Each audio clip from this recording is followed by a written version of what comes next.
So if you remember in the first part of the course, we study a lot the verb be. So very quickly, let's see. So the verb be has different functions. We use it to talk about our identity, our age, our feelings. So our identity, I am a woman, I am Carolina. Age, I am 30 years old and I'm happy. The verb be is also used to talk about our occupations or our jobs. I'm a teacher. Also to talk about our location. I am at home in this quarantine. I'm at home. And origin.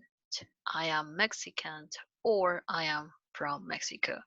So the verb be has all these functions: identity, age, feelings, origin, location, and occupation. Now, you have to remember that the verb be is considered a very independent verb. What does that mean?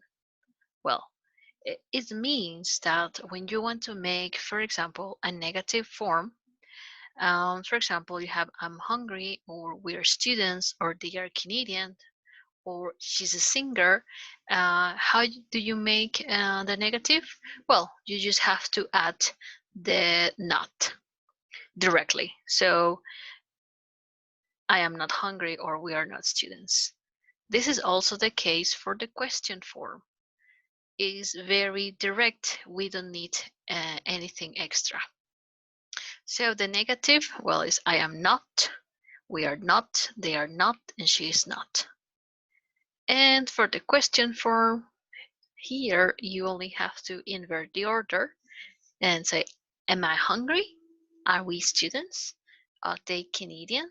Is she a singer? And that's it. That's the only thing for the question form, the inversion of the verbs, of the verb be. Well, if we compare the verb be with the rest of the verbs like go, eat, need, have, write, speak, drink, sleep, live, work, get up, get dressed, open, close, any verb that you can think of, these verbs we're going to see that they are very dependent verbs. And well, what does that mean? It means that when we want to make a question, or when we want to make a negative form with all of these verbs, we are going to need extra elements, especially in the question and in the negative form.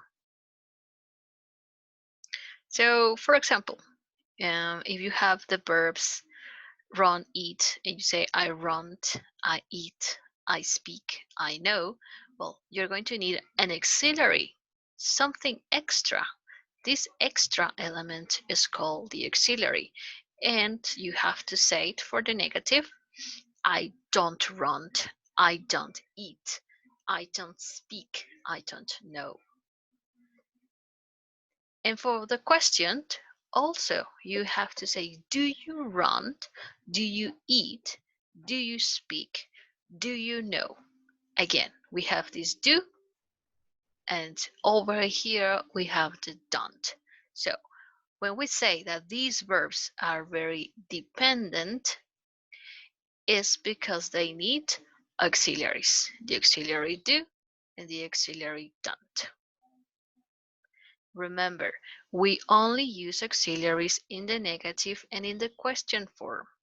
We only use auxiliaries in the negative and in the question form. I don't live in an apartment.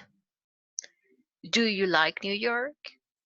She doesn't work in a store. Does your mother live in Mexico?